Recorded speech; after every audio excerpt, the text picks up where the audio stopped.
Hi, I'm Benjamin from Airtame, and in this video I'm going to show you how to set up an Airtame screen using an Ethernet connection.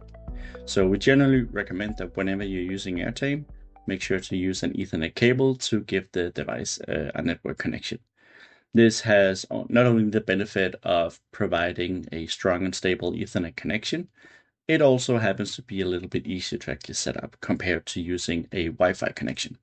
If you do have to use a Wi-Fi connection, make sure to go to the video description of this video and click the link for the tutorial on how to set up using a Wi-Fi connection. So without further ado, let's get into it.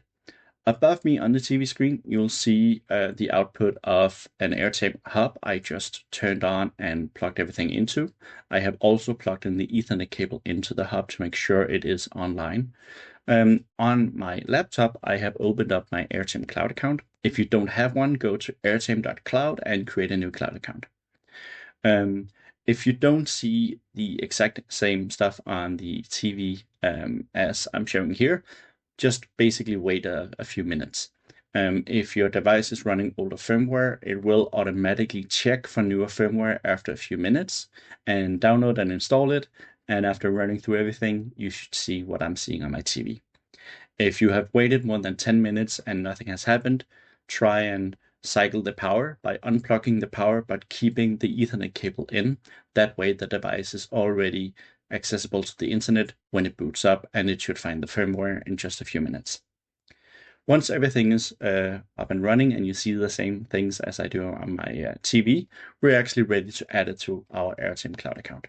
So to do that, we simply follow the instructions on the TV.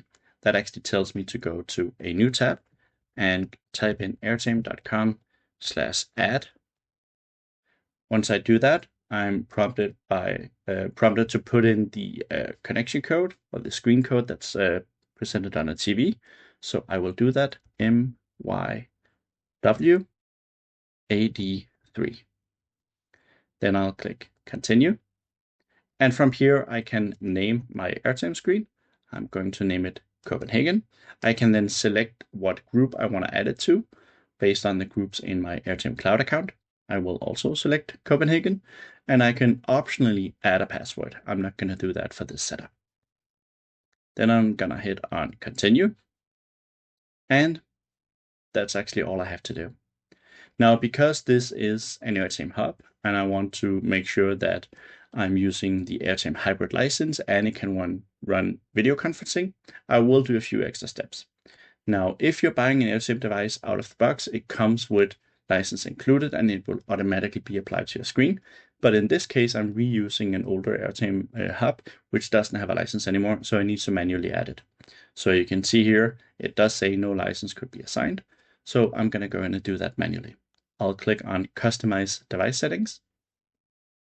And then from here, I can see my device is unlicensed. I'll click Add License. And like I said, I want to use video conferencing on this device. So I'll select Airtame Hybrid and click Add Hybrid License. Once I've done this, I will also enable video conferencing by clicking the gear icon, going to Conferencing, turning conferencing on, and then selecting the peripherals I want to use for this device. Once I've done that for both microphone, speaker, and camera, I'll click Save. And just like that, I have my Airtame hub completely up and running. It is now ready to receive both screen sharing sessions and video conferencing calls. So this has been a short tutorial on how to set up a new Airtame device with an Ethernet cable plugged into it. I hope you enjoyed this video, and thank you for watching.